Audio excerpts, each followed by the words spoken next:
kemampuan kecakapan komunikasi, analising dan lain-lainnya itu harus dipahami di dalam sistemnya. Ya, maka itu harus menjadi hal yang menjadi obligasi bagi seorang finance manager, ya kan? Itu yang. Jadi kalau seorang finance manager yang bertindak sebagai I'm the boss, saya yang punya uang dan ini salah, gitu ya. Anda akan terjebak itu salah, ya. Nah, ini sering terjadi di dalam perusahaan ini, ya. Maksudnya kan, ya mereka kalau nggak baik sama kita silakan aja, saya juga nggak akan keluarkan uang, itu salah, gitu kan, ya, itu salah. Jadi makanya itu harus Anda bantu. Makanya tugas daripada di sini organisasi adalah obtain fund dan track money, gitu ya. Itu minimal besar. Oke.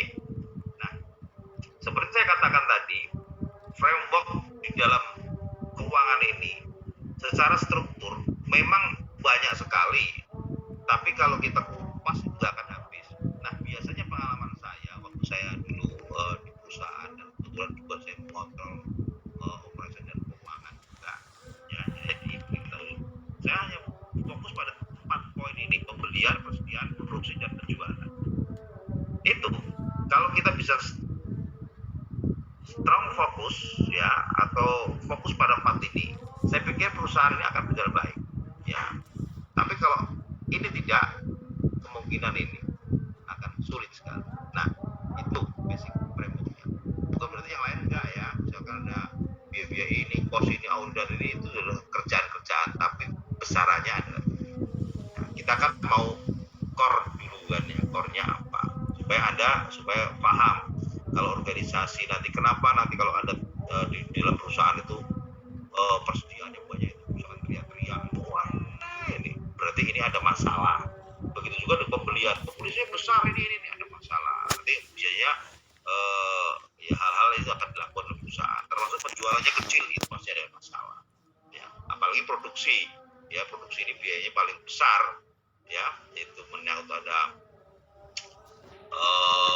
hasil produksinya, berapa yang bagus, berapa yang edgy atau luput atau defect, ya, dan berapa yang pergerakan research and development-nya, dan ini apakah ini masih semuanya engineering-nya semua sehat atau tidak, itu, ya. Ada pemborosan atau tidak, ya. Apakah kemampuan reduce cost management daripada di departemen operasi produksi ini berjalan baik atau tidak, itu juga akan menentukan, ya. Tuh. Jadi ini penting buat kita semuanya, ya, untuk dipahami dengan baik. Oke. Nah, saya berikan pemahaman sedikit, ya, tentang karakteristik manufacturing. Jadi menyimpang dari kebiasaan belajar kita, tapi karena ini saya juga inginnya Anda stick to the point, karena ini juga nanti aplikasi di dalam pekerjaan, supaya Anda tidak kaget kalau secara teori buku mungkin ini saya katakan mungkin ya ada, mungkin akan dikupas secara sederhana. Namun sebetulnya, ya, kalau Anda nanti itu pengen cepat belajar manajemen, harus memahami ini karakteristik manufacturing. Jadi manufacturing itu, ya, memberikan karakteristik, salah satunya adalah pengelolaan material dan hasil produksi. Nah, dengan demikian maka apa yang harus kita pahami, ya, pasti Anda akan pertama adalah mungkin akan padat modal, ya. Inputnya besar karena berarti ada pembelian macam-macam, pembelian bahan baku, resources yang lainnya, termasuk mungkin mesin dan apa semuanya itu untuk menghasilkan produksi tadi. Jadi ini penting bagi kita. Jadi perusahaan manufaktur pada proses pengelolaan bahan mentah menjadi bahan. Ada proses konversi ini. Nah, ini pertama adalah itu. Yang kedua apa? Ya, yang harus Anda tahu, ya.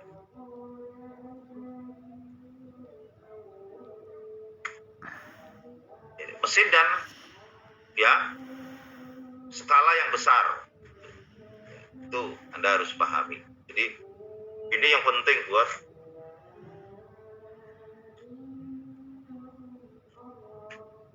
kalian juga memahami. Berbeda Anda bekerja di perusahaan jasa atau perusahaan yang mungkin kecil atau trading dengan di manufacturing. Manufacturing ini salah satu ciri khasnya karakternya adalah mesin-mesin yang besar, ya, menggunakan setup mesin, tenaga kerja manusia, pembagian kerja dan lain-lainnya. Ini juga menjadi sangat promosi kita, ya. Jadi ini harus dipahami. Ketika terdapat biaya produksi, ada biaya bahan baku, ya, biaya tenaga kerja dan biaya overhead atau BOP atau ya itu biaya overhead pabrik atau kalau dalam bahasa Inggrisnya FOH, factory overhead, ya. Oke. Nah, ini biaya bahan baku ini, ya, biaya elemen tadi ada biaya bahan baku, biaya tenaga kerja, overhead pabrik, ya, dan lain-lainnya itu. Jadi ini juga biasanya dibahas kalau di dalam anggaran dibahas habis ini, ya. Nah, dan ini menjadi sangat kompleks di dalam bisnis manufacturing, ya. Nah, supaya ini bisa berjalan dengan baik, Anda harus menjaganya. Ada proses reprogramnya. Ini bisa semua, ya, membeli alat-alat, baik itu alat-alat indirect maupun direct purchase. Ya, direct itu berkaitan dengan produksi, indirect berkaitan dengan alat-alat perkantoran, praktik dan lain-lainnya, termasuk kebutuhan kalian lain-lain. Itu contohnya, ya. Nah, ini out inventory. Tadi saya katakan ada pembelian, ada inventory, ada proses produksi, ya. Ini juga Anda harus pahami. Penjualan, pemasaran, ya, itu seperti saya katakan. Dan administrasi dan umum ini seperti keuangan, ya, accounting, ya, IT dan lain-lainnya, ya, seperti tenaga kerja. Oke, ini termasuk ini. Oke, nah itu intinya. Dan goal daripada keuangan adalah, ya, business sustainability. Apa? Keberlanjutan usaha. Jadi sampai kawan. Jadi business sustainability itu ya seperti kondisi sekarang, bagi perusahaan yang tidak bagus, maka dengan pandemi ini akan bisa mengakhiri perusahaan tersebut. Ya, tapi dengan perusahaan yang bagus, manajemen bagus, strategi keuangannya juga bagus, saya pikir keadaan apapun, sustainability bisnis itu akan terjadi. Ya, itu ultimate goal-nya itu. Nah, tentunya di bawah itu ada profit, ada competitive, itu harus didesain dari sebuah perusahaan. Dan keterlibatan departemen keuangan ini sangatlah penting di sini. Ya, oke. Nah, kita berlanjut ke sini. Aspek pertama seperti saya jelaskan di framework daripada perusahaan itu, keuangan vs pembelian. Kira-kira kalau sampai di sini, apa strategi keuangan yang sebaiknya dilakukan? Nah, coba 1-2 di antara kalian, apa? Sebutkan kira-kira.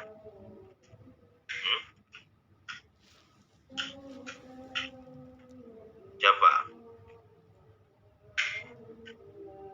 Coba. Indri apa? Bisa nggak? Kira-kira strateginya apa? Keuangan itu kalau dihadapkan dengan pembelian, departemen pembelian.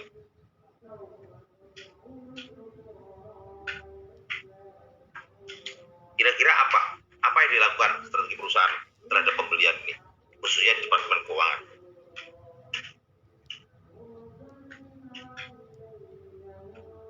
Apakah setiap pembelian harus dikasih duitnya oleh perusahaan? Atau bagaimana Anda melihatnya?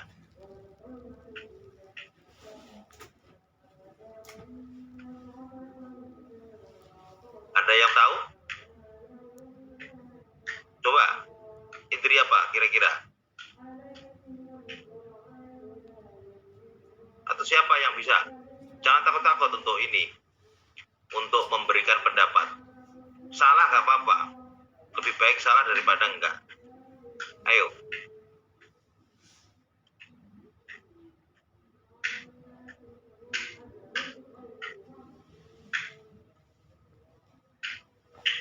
Oke, kalau tidak ada nanti saya strategi keuangan ini dengan pembelian, dengan produksi dan apa nanti akan saya ubah menjadi tugas ya. Kalau Anda enggak, itu jadi kalau nggak ada yang bisa jawab, saya akan saya switch ke tugas saja. Jadi tugas nanti adalah apa strategi yang sebaiknya dilakukan perusahaan terkait dengan pembelian, ya itu kaitannya dengan hubungannya dengan manajemen keuangan. Oke, saya lanjut. Ya. Kenapa kok keuangan ini tapi sekarang kita mau jawab boleh? Boleh, silakan. Gimana kita? Ini Mister, kan tidak semua pembelian itu kita approve gitu. Ada beberapa pembelian yang misalnya karyawannya minta, kita nggak kasih uangnya. Contohnya kayak misalnya harusnya ada barang yang harus kita manfaatkan gitu atau berlebihan, kan kita juga nggak bisa ngasih sembarangan uang sama karyawan gitu, Mister. Oke, ini kan bukan karyawan ya, artinya bahwa ini dilakukan oleh departemen perusahaan ya, dalam rangka untuk pelaksanaan organisasi ya. Kalau karyawan mungkin ya, tapi kan kalau Anda tahu ini apakah dia punya barang atau tidak kan Anda akan sulit untuk mengontrol. Kalau organisasinya mungkin setelah kantornya di sepeda tanah sih, apa sepeda gedung sih mungkin Anda bisa ngelihat, oh ini masih ada kok. Tapi kalau perusahaannya itu luasnya 50 hektar atau berapa kan sulit sekali Anda mengecek barang itu. Kira-kira dalam kasus pembelian dengan ini apa strategi yang utamanya? Apalagi kalau produksi ya, oh nggak bisa ini, nggak usah dibeli, kan nggak mungkin kalau itu memang ada di list untuk produksi gitu. Jadi sebetulnya yang pertama yang Anda harus lakukan strategi ini adalah sebetulnya Anda memahami dulu pembelian itu kayak apa ya. Apakah ini pembelian ini sifatnya indirect atau direct ya. Nah, mestinya harus dibedakan itu strategi pertama. Kedua adalah membuat budgeting itu ya, budgeting dan ini ya untuk memudahkan Anda nanti ke depan approving pembelian yang dilakukan oleh departemen lain atau departemen atau bagian-bagian yang membutuhkan atau tidak. Selama itu tidak ada di budgetnya, saya pikir keuangan dalam posisi harus tidak mengizinkan pembelian dilakukan. Itu khususnya ya. Tapi kalau ini untuk produksi, maka Anda nggak boleh begitu ya. Artinya produksi tetap ada budget, tapi di luar itu semua produksi itu dasarnya adalah PPIC, ada namanya perencanaan produksi. Maka ini harus dikontrol dengan baik. Jadi mana-mana model-model yang ini ya harus dikendalikan dengan baik. Jadi itu contohnya begitu. Ya, intinya strategi yang harus dilakukan. Dan ketiga adalah apa? Strategi apa yang harus dilakukan oleh perusahaan? Ya, dalam kasus pembelian, ya semuanya harus prosedur pembelian harus ditetapkan dengan baik. Ya, ada leveling, approving, ya baik dari level pembuat, terus manajer maupun juga dari sisi manajemennya. Apalagi kalau kaitannya pembelian itu dengan strata nilai, misalkan 100 juta ke bawah itu bisa approvalnya sampai berapa, misalkan di bawah 1 miliar itu approvalnya sampai mana, terus juga misalkan 5 miliar ke atas itu approvalnya sampai mana. Nah itu apalagi nanti dengan CAPEX ya, capital expenditure ya, itu harus benar-benar CAPEX itu harus benar-benar sampai pada mungkin bisa jadi level di board of director ya, board of director, atau bahkan kalau memang itu lebih nilai-nilai yang mungkin diambang batas atau sudah masuk dalam kategori investasi, maka harus dipropos kepada siapa? Pemegang saham. Itu ya. Oke, itu seperti itu. Baik Kang Gita, makasih ya. Kita lanjutkan lebih dalam tentang pembelian ya. Kenapa sih kok pembelian ini juga satu poin yang harus difahami atau difokus oleh keuangan ya. Karena ini juga ya, pembelian ini penting ya, penting dikelola. Karena apa? Banyak hal-hal di dalam pembelian ini, termasuk target harga ya, kuantiti dan lain sebagainya, ini juga penting ya. kita udah mau beli barangnya tapi harganya tinggi, kan ini juga bisa ada dalam masalah keuangan. Atau kita membeli barang ya harganya masuk murah mungkin tapi kualitasnya masalah, itu juga akan masalah dalam keuangan, karena keuangan akan mengeluarkan uang lagi karena pembelian yang pertama bisa defect dan lain sebagainya. Makanya ini harus benar-benar dikontrol. Nah, dengan siapa? Dengan purchasing ya. Makanya purchasing ini keterlibatan pembeli departemen keuangan juga penting. Jadi sampai pada misalkan pertama kalau di dalam perusahaan itu kan ada PR ya, ada purchasing request ya. Setelah purchasing request nanti ya proses approval, nanti ada namanya PO ya, purchasing order. Purchasing order itu juga salah satu ininya untuk apa? Approvalnya ada departemen keuangan. Departemen keuangan akan mengecek apakah ada budget atau tidak dan sebagainya. Kalau ini, nah itu kalau enggak ya nggak ada approval. Selanjutnya nanti baru kita PO itu dikirim. Jadi ini salah satu bentuk pengendalian. Ya, baik. Nah, kenapa sih kok pembelian ini penting? Ya, di dalam perusahaan ini salah satu fungsi pokok ya dalam bisnis itu termasuk di dalamnya adalah purchasing. Ya, purchasing tadi ya, fungsi pengadaan. Maka ini juga harus dikendalikan karena ini pokok ya, istilahnya kalau rumah ini fondasi ya, jadi kalau ini nggak dikendalikan juga bahaya ya. Oke. Nah, yang kedua, salah satu elemen pokok dalam proses produksi harus tersedianya bahan baku ya, salah satu ya bahan baku. Nah, tidak mungkin bahan baku itu akan kita buat sendiri. Dan mungkin sebagian besar bahan baku itu akan di-provide oleh supplier-supplier kita, oleh pihak ketiga, ya, atau mitra bisnis kita dalam menunjang proses produksi kita. Mau nggak mau. Nah, untuk bisa mendatangkan material dan bahan baku itu, ya harus dibeli dan harus ada uang. Yang itu bisa menjadi ya masalah jika perusahaan ini tidak bisa mengatur keuangannya dengan baik, akhirnya pembelian menjadi terhambat. Ya, sering kadang-kadang supplier ngamuk, ya, kok nggak dikirim? Nggak bisa karena belum dibayar. Contohnya begitu. Atau dan lain sebagainya, itu ya semuanya. Karena buat prestasi dan semuanya. Oke.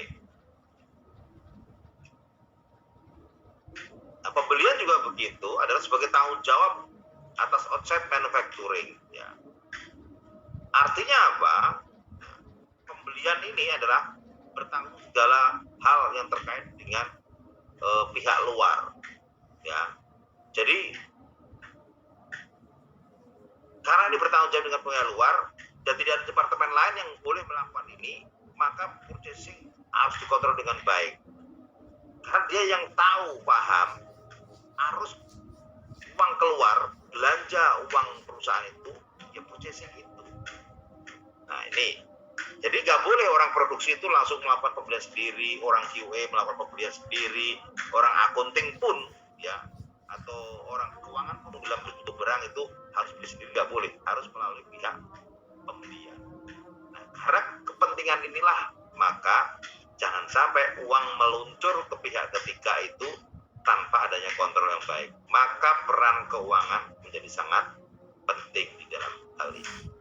Ya, karena tidak ada departemen lain yang bisa membeli selain departemen pembelian yang hubungannya dengan pihak luar. Ya, ini syaratnya harus Anda catat dengan baik. Ya, itu. Nah, biasanya perusahaan besar itu pembelian barang-barang, baik itu barang untuk produksi maupun supporting perusahaan itu tidak boleh dilakukan dalam semua departemen. Biasanya hanya satu yang bertanggung jawab, ya, departemen purchasing.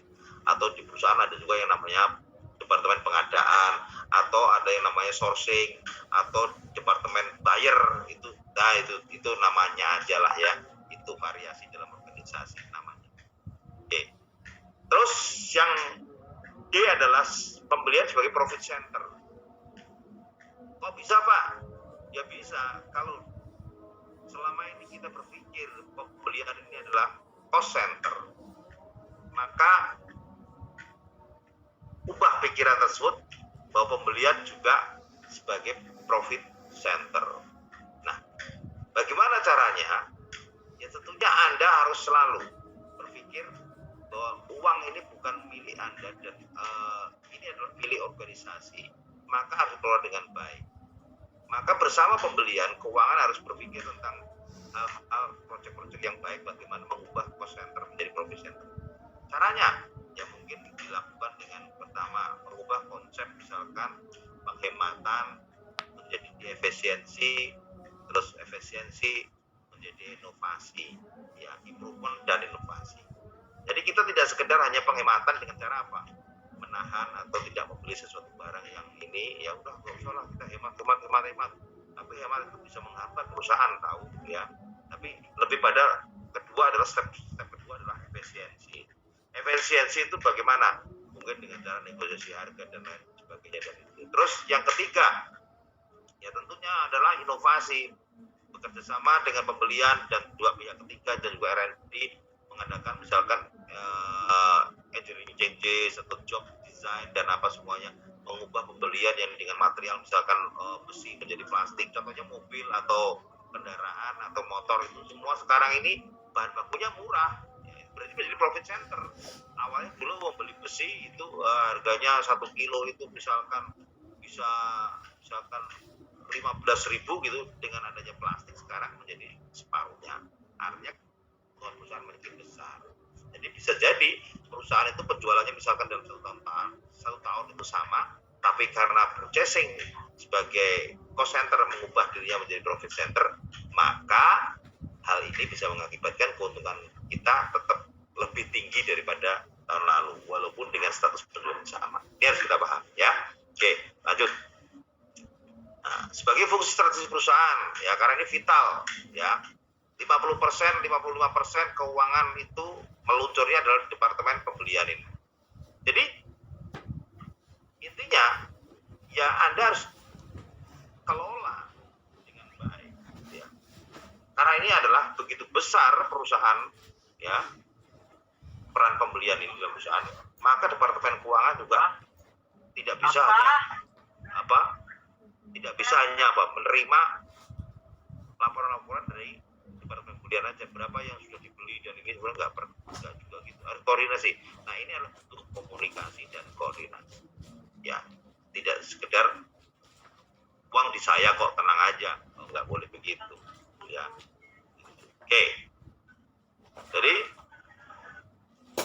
ini harus pahami, perusahaan ini swasta 50-80% biaya produksi dikendalikan oleh fungsi pembelian.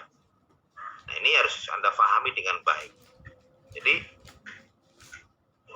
kalau Anda menganggap nggak ada relevansinya dengan keuangan, salah. Jadi ini tetap harus keuangan harus mengendalikan dengan baik. Ya, karena Anda diamanai, dititipi oleh perusahaan, pemilik modal atau pemegang saham untuk mengelola perusahaan. Salah satunya adalah mengelola keuangan. Ya. Oke. Sampai di sini ada pertanyaan?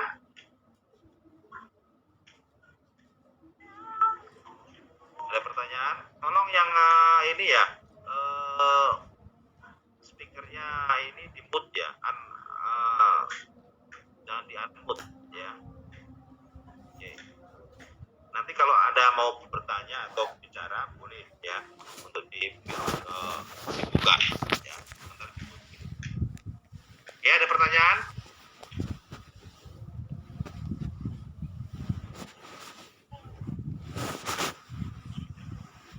Mister, kita mau nanya. Ya. Kalau misalnya budgeting kita tuh yang buat pembelian itu kurang atau maksudnya pembelian kita melebihi batas gitu, itu biasanya apa yang harus kita lakukan gitu, Mister? Oke, jadi Maksudnya adalah pembelian yang dilakukan oleh departemen lain itu melebihi batas dari budget yang sudah ditetapkan gitu ya. Betul? Iya, Mister. Oke. Jadi jawabannya Iya. begini, makanya penting bagi perusahaan di awal itu perlu memutuskan seberapa besar budget setiap budget perusahaan dan nanti dibagi lagi ya, dideploy lagi kepada departemen-departemen itu. Nah, artinya budget ini juga untuk menilai seberapa jauh kemampuan manajer-manajer di departemen itu bisa bekerja enggak, bisa mengakselerasikan program atau rencana kerja itu dengan baik atau tidak. Nah, ini akan terpancar atau terrefleksi dengan budget tadi. Misalkan dia ada over budget, apa tindakan departemen keuangan? Jadi ada dua. Siapa ini ya yang ini ya?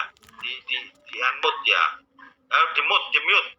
Tolong ini yang Visa tolong di mute. Oke, kembali saya jelaskan di sini. Jadi strateginya ada dua.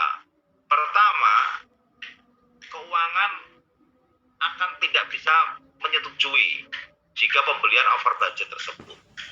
Ya, itu. Yang pertama, strict pada budgeting anggaran. Ya, kalau itu tidak dianggarkan, sudah selayaknya Departemen Keuangan harus melakukan. Oh, nggak bisa ini. Jadi makanya di prosedur pembelian itu harus melampirkan rencana atau budgetingnya itu. Jadi kalau nggak ada, ya kita nggak bisa. Gitu kan. Yang kedua adalah kita lihat kalau ini aspeknya adalah aspek sifatnya urgent matter dan ini di luar dugaan daripada yang ini, maka ini keuangan harus mengkomunikasikan ini sebagai CAPEX, capital expenditure, yang sifatnya harus diminta approval kepada atasan kita dari sisi manajemennya. Supaya apa? Ini tidak disalahkan. Dan yang ketiga tentunya akan mereview departemen tersebut. Itu harus dilakukan review dengan departemen tersebut. Kenapa ini bisa terjadi? Dan ini nanti akan diinfokan review ini kepada atasannya, board of director-nya, atau mungkin dari sisi manajemennya, supaya apa? Ini minimal nanti tahun depan itu kita bisa mengambil tindakan terhadap pengajuan budget lagi. Dan kedua, ini menyangkut performa departemen tersebut. Dan ini makanya biasanya budgeting ini juga sekaligus juga sebagai penilaian para manajer departemen itu, apakah dia bisa bekerja atau tidak. Itu terrefleksi dengan budget tersebut. Jadi itu. Jadi tahap pertama adalah kalau itu barangnya yang usual atau yang common normal, tolak saja. Misalkan contohnya begini ya kita. Mereka pengen membeli komputer, ya, atau secara budget itu sudah tidak ada, atau bahkan apa, karena ini melebihi budget, maka dia harus gagalkan. Karena kesalahan itu, kenapa dia bisa melebihi budget? Dia kan membuat anggaran, ada nilainya, ada harganya, apa? Kok akhirnya ini kalau tidak ada alasan yang bisa disampaikan, maka wajib pihak keuangan harus menolaknya, ya. Itu. Oke, saya pikir itu, ya. Baik, ini waktu tinggal 1 menit lagi, ya. Makasih juga. Nanti kita masuk lagi kepada ID yang sama, password yang sama, ya. Dan ini sementara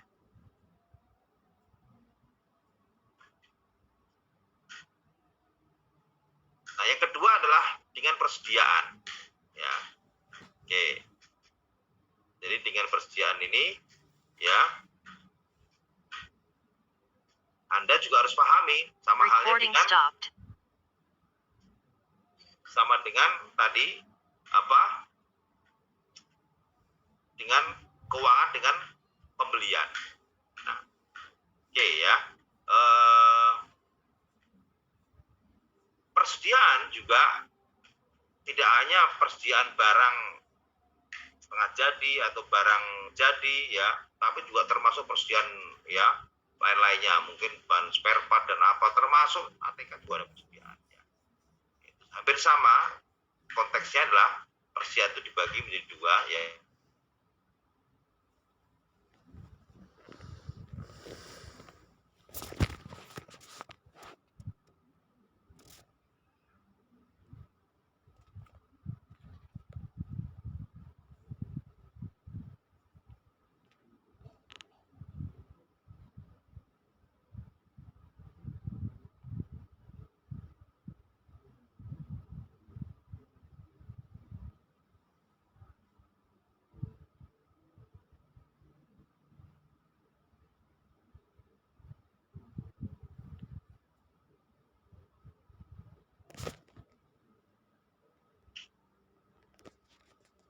Kita lanjutkan di sini ya. Sama halnya dengan keuangan dan persediaan dengan pembelian, maka juga kita harus berpikir strategi apa yang harus Anda lakukan jika Anda menemui hal ini di dalam manajemen persediaan ya. Jadi ini juga penting. Nah, biasanya akan ada dua pertanyaan. Bagaimana menyangkut persediaan ini? Apa yang dilakukan oleh manajer pembelian, manajer produksi, dan manajer keuangan? Tiga-tiga ini punya kepentingan yang serius, ya. Manajer pembelian itu suka dengan persediaan. Karena apa? Dengan persediaan ini, manajer pembelian tidak dipusingkan dengan hal-hal yang terkait dengan tidak adanya bahan baku atau material shortage jika nanti produksi diminta, dan ketenangan dalam organisasi. Tapi di efeknya dengan persediaan yang tinggi, tentunya duit yang akan mengendap di dalam perusahaan juga akan tinggi. Tentunya tidak happy dengan sisi keuangan. Begitu juga dengan manajer produksi. Ya, manajer produksi itu paling suka dengan apanya? Adanya persediaan yang melimpah. Karena apa? Begitu dia produksi, semuanya ada tersedia dengan baik. Jadi tidak susah-susah. Ya, jadi manajemen waktunya lebih fleksibel jika Bapak produksi itu memiliki persediaan yang banyak, jadi berganti-ganti ya jadwal produksi itu sangat memungkinkan. Nah, kepentingan-kepentingan inilah harus disinkronisasi sehingga apa? Terjadi efektivitas dan efisiensi dalam pelaksanaan di masing-masing, termasuk di pembelian ya. Artinya bagaimana walaupun dia tidak membeli banyak ya itu tapi juga bisa tersedia dengan baik, apa nanti dengan cara just in time atau dengan hub system dan lain-lainnya, atau VMI vendor management inventory dan lain sebagainya. Produksi juga begitu ya, bagaimana dia bisa merencanakan schedule produksi yang baik, link dengan supplier dan semuanya. Keuangan juga lebih enak lagi mengatur keuangannya, termasuk ini karena apa? Cash out atau keluar uang ya. Ini juga sangat tidak disenangi karena apa? Uang yang keluar banyak itu akan bisa berbahaya, berisiko terhadap keseimbangan balancing perusahaan jika ini terjadi terus-menerus dan ini ya. Oke. Oleh karena itu kebijakannya harus apa? Ya,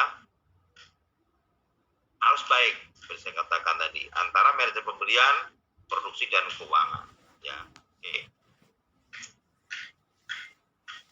Yang selanjutnya adalah bahwa persediaan ini tercantum dalam neraca. Jadi karena Anda ini basicnya accounting, jadi udah paham di dalam neraca di proses aktiva ini juga menjadi masalah jika persediaan ini besar. Ya, walaupun kita tahu itu uang kita, tapi uang kita tidak, ya tidak dalam bentuk uang tunai dalam persediaan. Ya, walaupun kategorinya liquid, ya.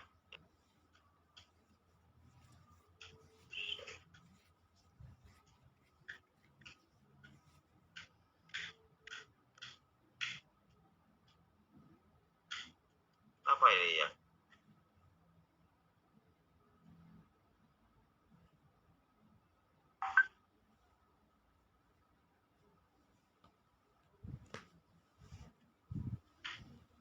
Sorry, ya.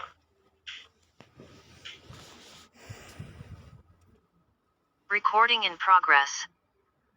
Jadi sekali lagi ya, dalam kaitannya dengan persediaan ini, kenapa jadi penting? Karena dari aspek keuangan ini, persediaan ini masuk di dalam neraca. Ya. Nah, karena posisi neraca ya dalam neraca itu, artinya ya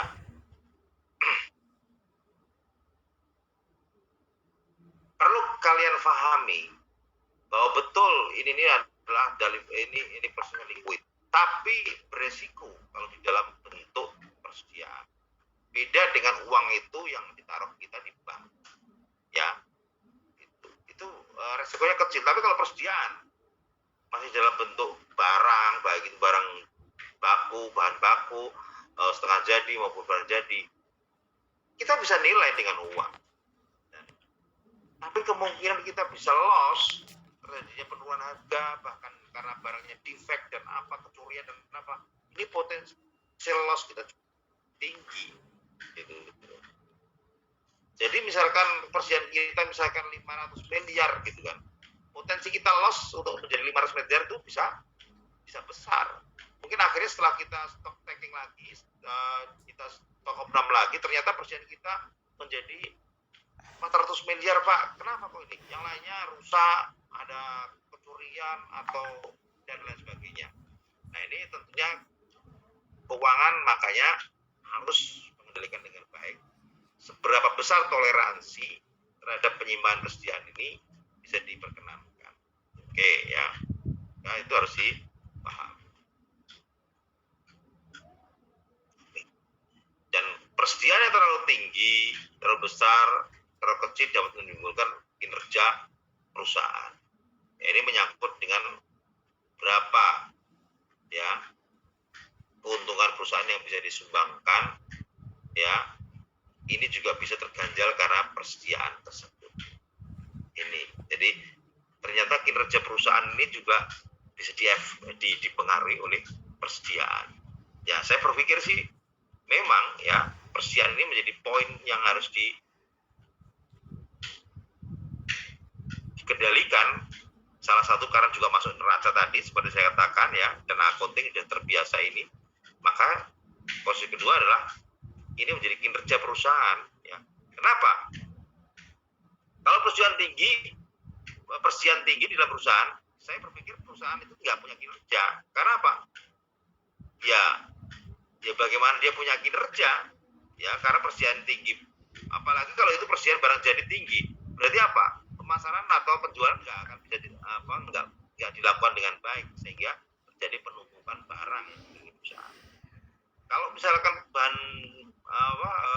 barang jadi kita itu rendah atau bahkan nggak ada, habis terus, berarti kinerjanya tinggi. Karena apa? Pemasaran atau penjualan berfungsi dengan baik. Dan begitu pula persediaan bahan baku bisa habis tersedot oleh produksi, berarti kinerja produksi baik. Itu ya ciri khasnya.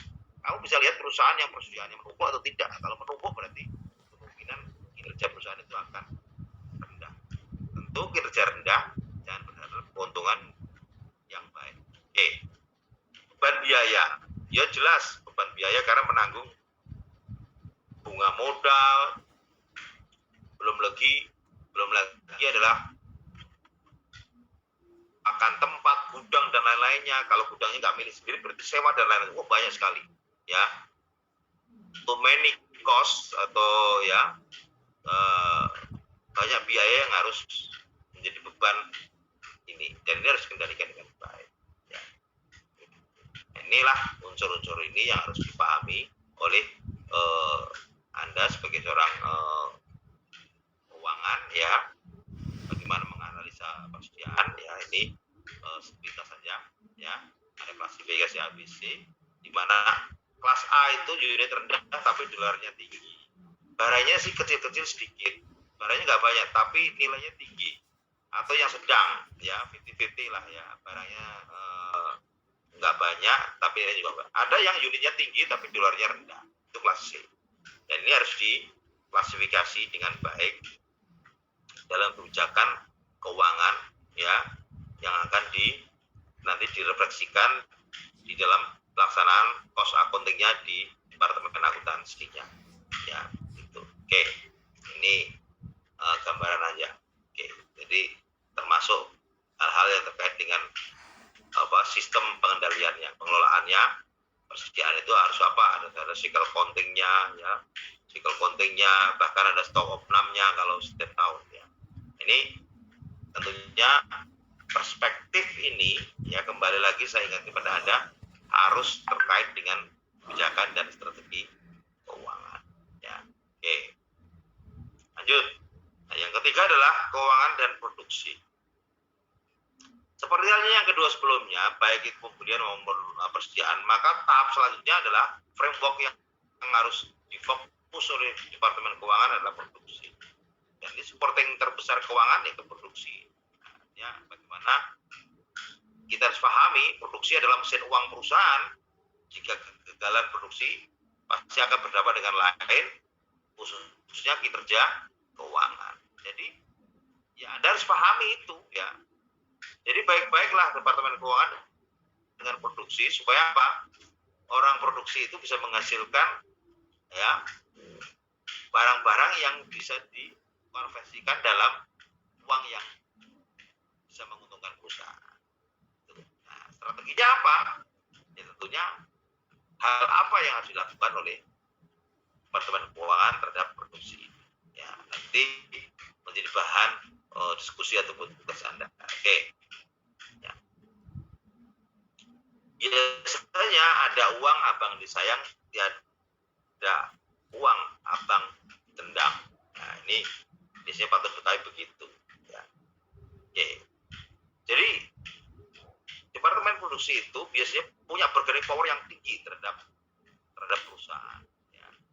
Ya, jadi artinya banyak sekali menjadikan kecemburuan departemen lain karena apa? Kadang-kadang keuangan ini terlalu menyayangi produksi karena menghasilkan uang yang besar, ya. Ya itu. Tapi sebaliknya kalau nggak bisa menghasilkan, ya tadi karyawannya dipecat di tengah jalan atau diputus kontraknya di tengah jalan dan lain sebagainya. Ya ini dilematis, ya. Oke, tapi intinya apa? Ya kita pengen semuanya mendapat apa? Bisa menghasilkan uang. Jadi uang bekerja untuk kehidupan kita. Ya, itu. Oke. Maka segala sesuatu di dalam operasi perusahaan itu harus dilakukan dengan efisien. Ya, maka perusahaan dalam hal Departemen Keuangan harus membantu Departemen Produksi untuk membuat program cost reduction. Ya, karena biasanya orang produksi ini kan aspek-aspek cost reduction apa saja dan pengaruhnya apa saja terhadap keuangan itu nggak paham. Maka ini penting. Jadi juga harus dikasih tahu, atau kalau enggak mungkin keuangan bisa memberikan training, ya, bagaimana untuk manajemen keuangan bagi non keuangan itu untuk khususnya untuk produksi. Karena Anda tahu, jadi jangan berpikir bahwa orang produksi tidak perlu tahu keuangan. Jangan. Kalau dia tahu jauh lebih baik. Kenapa? Karena dia juga bisa memahami keuangan ternyata di sini banyak dan harus dikelola dengan baik, gitu. Nah, ini yang kadang-kadang kesalahan dari seorang atau pengelola keuangan perusahaan itu begitu, ya. Jadi mereka hanya berpikir dari sisi internal keuangan aja, uang masuk ini dia kelola dan ini udah, tapi tidak pernah berpikir bagaimana uang ini efisiensinya tinggi, itu nggak pernah berpikir. Itu. Nah, dia hanya mendorong pihak lain untuk melakukan itu, tapi tidak pernah memberikan solusi program-program apa untuk cost reduction tersebut. Ya, jadi peluang-peluang ini juga harus bisa diindikasikan. Oke. Ya. Pasar yang semakin sulit, manajemen justru dituntut akan meningkatkan laba perusahaan. Ini yang masalah. Nah, oleh karena itu, kalau semakin sulit, maka suka nggak suka adalah tuntutan untuk menurunkan biaya ini harus dilakukan. Dan perusahaan harus punya kemampuan itu. Oke lah, kita nggak meningkat penjualannya, tapi paling nggak kita bisa mendapatkan keuntungannya lebih baik lagi daripada tahun lalu. Nah, ini harus selalu dipikir. Jadi cost center tadi itu harus diinformasikan kepada semua departemen, termasuk produksi. Produksi itu termasuk cost center, ya, bukan profit center, cost center. Karena banyak menghabiskan uang, misalkan ada energi, ada elektrik dan lain sebagainya, machinery-nya, maintenance dan apa itu kan cost center semuanya. Dan diubah menjadi profit center, termasuk tadi ya sebelumnya atau pembelian maupun persediaan tadi. Jadi problem ini harus dipahami ya. Oke, tenang aja. Kita misalkan tahun ini nggak naik penjualannya, tetap sama dengan tahun lalu, tapi kita harus fokus pada di internal kita bagaimana menurunkan biaya tadi. Maka ini harus dikoordinasikan. Bagaimana keluar dari situ? Ya harus ada strategi yang baik antara keduanya. Oke, relevansinya apa dan apa semuanya. Oke, contoh-contoh dalam misalkan kompetitif melalui reduksi biaya ini ya banyak ya. Misalkan itu di produksi operasional biaya ini dan ini semuanya itu bisa dilakukan dengan baik. Ya, ini biasanya contoh ya, industri pengepakan daging, industri furniture, industri peralatan berat atau restoran. Ya. Itu komposisinya misalkan ini ya semuanya, baik produksi operasionalnya, materialnya, tenaga kerjanya, supervisinya, suppliesnya totalnya berapa, penjualannya apa, administrasinya dan apa semuanya. Anda bisa lihat perbandingannya ya antara industri pengepakan daging ya, industri furniture, industri berat maupun restoran. Itu produksi operasionalnya, materialnya, tenaga kerjanya ya. Nah, oke. Ya, posisinya berapa. Nah, jadi pilihan strategi pemasaran atau pilihan strategi keuangan atau pilihan strategi produksi. Ya, ini juga Anda bisa lihat. Jika meningkatkan 50%, apa yang terjadi? Jika menurunkan 50%, apa yang terjadi? Biaya keuangannya, reduksi biaya keuangannya, atau biaya produksi 20%, apa yang terjadi? Anda bisa lihat. Ya. Mana yang paling menguntungkan? Ya. Jadi kalau Anda lihat di sini, ya,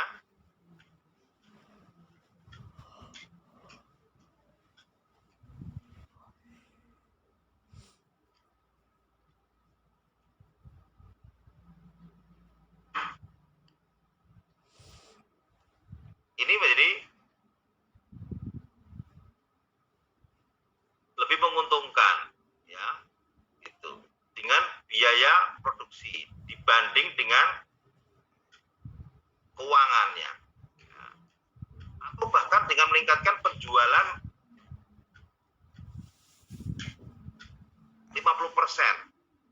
Ya, oleh karena itu, ya, pilihan strategik dengan ini, ya, menurunkan biaya produksi 20%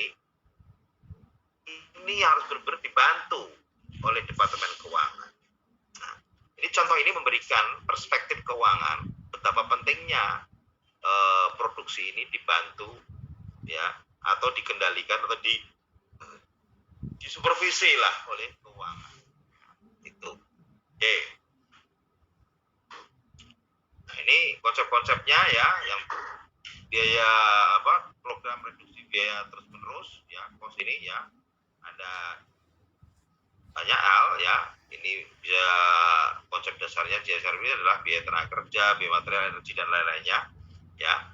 Ini reaksi berantai ya dalam Deming dalam sisi RP-nya dari perbaikan kualitas, reduksi biaya, peningkatan produksi, harga kompetitif, perluasan pasar dan ini semua akhirnya meningkatkan return on investment. Oke, ya. Jadi ini penting ya. Jadi, arahnya harus paham. Jadi manajemen keuangan harus bisa membantu hadir di area produksi, bukan selalu di tepi sungai atau di pihak lain. Jadi harus hadir. Makanya harus seorang keuangan, manajer keuangan harus sering diskusi, nongkrong dengan manajer produksi dan lain sebagainya, itu harus dilakukan. Komunikasilah dengan baik. Terakhir adalah dengan penjualan. Ya, jadi kalau produksi adalah mesin uang, ya, maka penjualan adalah harapan akhir. The great revenue yang bisa direalisasikan, margin kontribusi yang tinggi adalah puncak kinerja keuangan. Nah, ya, jadi the last atau the great revenue yang bisa direalisasikan. Ya, jadi setelah produksi, maka produk ini harus direalisasikan dalam bentuk uang dan margin kontribusi yang tinggi adalah puncak kinerjanya. Nah, bagaimana strateginya? Ya nanti Anda coba cari tahu ya. Oke. Nah, bagi perusahaan menjual terus ya dengan nilai maupun kuantitas yang setinggi-tingginya pasti akan menjadi motor para pasukan penjualan atau sales force. Tetapi masalahnya apakah dari sisi keuangan perusahaan bahagia? Bisa jadi bahagia kalau itu menguntungkan, tapi bisa jadi nggak bahagia kalau tidak menguntungkan. Nah, kembali pada semua adalah ya tadi kontribusi margin tadi ya. Ada orang yang menjual sedikit tapi keuntungannya tinggi. Tapi ada yang menjual banyak tapi keuntungannya sedikit. Kembali karena mungkin teknik menjualnya kurang pintar ya. Jadi seharusnya apa? Dia tidak mendapatkan harga best price waktu offeringnya itu yang baik gitu. Jadi mau nggak mau ini jadi bisa jadi berbalik ya. Walaupun penjualan tinggi tapi ya ini dirasakan pahit oleh pengelola keuangan ya. Bisa terjadi demikian. Jadi ini sering terjadi. Kok segini ya? Padahal si A ini penjualannya nggak banyak seperti kamu, tapi keuntungannya kok tinggi. Nah ini Anda harus pahami karena beda-beda ya. Karena perusahaan ini biasanya membuat diskon terhadap penjual itu beda-beda. Range-nya bisa kontribusi margin itu range-nya bisa misalkan 25 sampai 50%. Nah ini biasanya memainnya para penjual itu di situ untuk menarik penjualan tadi ya. Oke. Jadi ini penjualan itu ya, ini Anda bisa pelajari apa-apa yang bisa dibaik, dan ini yang paling penting adalah menentukan harga pokok. Produk ini harus benar-benar keterlibatan departemen keuangan harus tinggi ya. Termasuk metode harga pasarnya, harga biaya plusnya, margin kontribusinya, laba maksimal dan tingkat ini semua ya. Ini banyak ya yang harus dipahami ya, di mana masing-masing itu punya kelebihan dan kemampuan yang baik untuk mendorong pihak penjualan bisa efektif dalam melakukan penjualannya, termasuk juga mendapatkan harga yang benar-benar kompetitif dalam pasar tersebut ya. Oke. Nah, ini metode ini ya, nanti Anda sekilas Anda bisa pahami, bisa Anda baca ya. Intinya metode ini adalah ya harga jual produk berdasarkan harga pasar, ditentukan oleh manajemen harga produk yang berada di pasar. Jadi naik turunnya harga itu sesuai dengan harga pasar. Anda nggak bisa menentukan, ya udah dilepas saja harga pasar ya. Itu biasanya untuk barang-barang yang sifatnya consumer good ya, ini bisa harga pasar, nggak bisa ini. Jadi bukan barang-barang yang punya kekhususan ya. Oke. Atau metode biaya plus, yaitu penentuan harga jual ya. Dengan metode biaya plus didasarkan pada besarnya biaya yang dikeluarkan untuk menghasilkan tersebut ya, ditambah dengan sesuatu persentase tertentu yang dari biaya tersebut. Nah ini biaya plus ya. Jadi menggunakan apa? Biaya produksi dan biaya lain-lainnya. Jadi biaya total aja lah, seberapa itu nanti baru plusnya seberapa. Nah ini biasanya barang-barang ini dipakai untuk barang-barang yang sifatnya untuk barang-barang produksi ya, atau produk-produk atau ya yang dipakai untuk produksi lain. Terus ini biasanya itu aja ya, nggak ada lain. Nah ini metode biaya plus ya. Nah metode margin kontribusi ini adalah selisih antara harga jual dengan variabel suatu produk.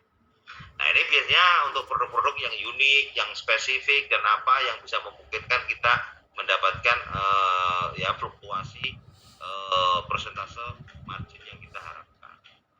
Oke, jadi prestasi penjual itu adalah akan dilihat dari berapa kontribusi margin yang bisa dicapai. Ya, misalkan saya bisa dapat 50% Pak, bagus. Terus kamu berapa? Yang lainnya 30%, berarti jelek.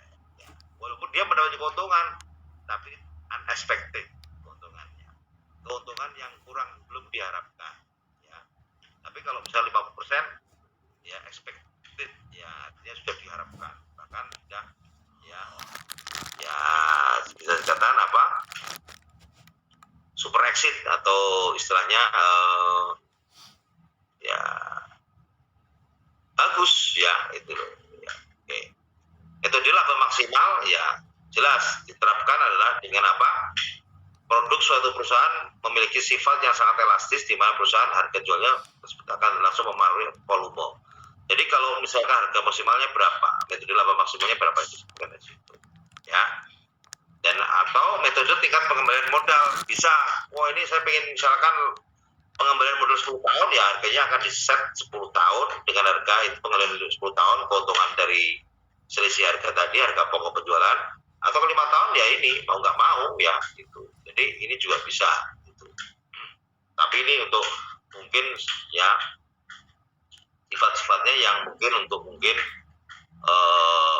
metode-metode yang dipakai oleh properti atau mungkin oil gas company dan apa itu dari sinilah ya, harga jualnya dari situ untuk mengembalikan return on investment-nya itu. Tapi kalau untuk produk-produk itu ya nggak menggunakan ini ya, karena ini bisa menjadi mahal gitu.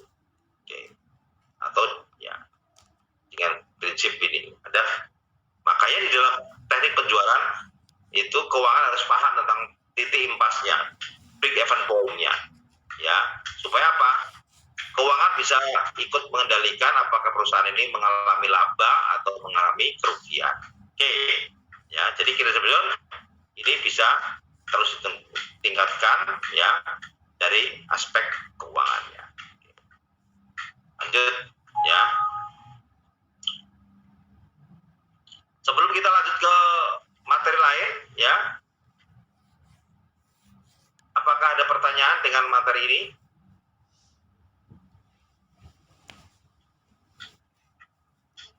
Belum ada, Mister. Oke, belum ya.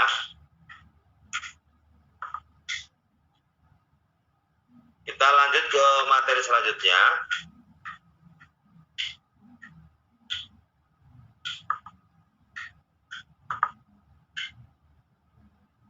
Ya, materi kedua adalah fungsi manajemen keuangan dan analisis keuangan. Ya, oke.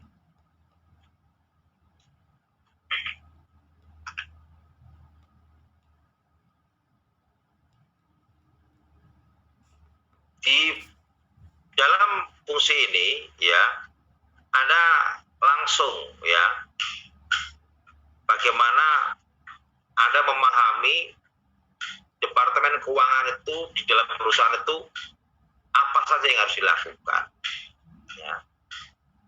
Jadi selain frameworknya, strateginya adalah tadi 4 besaran yang saya jelaskan di awal, strategi manajemen keuangan, maka untuk selanjutnya adalah Anda juga harus pahami tentang fungsi-fungsi manajemen keuangan di dalam perusahaan itu apa saja. Ya. Misalkan ya berkaitan dengan pembuatan keputusan ya terkait dengan misalkan berapa besarnya aset yang dibutuhkan suatu usaha, komposisi masing-masing aset tersebut, dan dari mana untuk bisa membeli aset tersebut, dan pembiayaannya apakah modal sendiri atau modal asing. Modal asing itu terkait dengan pihak ketiga atau pinjaman ya dari pihak ketiga, bisa bank, lembaga-lembaga keuangan lainnya juga bisa ya itu. Jadi termasuk juga apa ya tadi manajemen keuangan juga aktif dalam urusan-urusan bisnis usaha, termasuk apa ya kaitannya dengan ya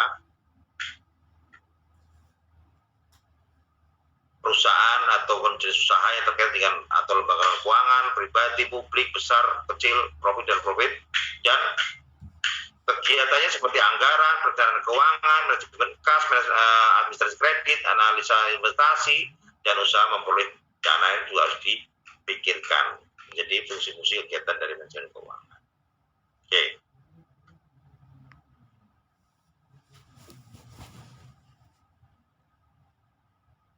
Jadi fungsi manajemen keuangan itu secara garis besar ya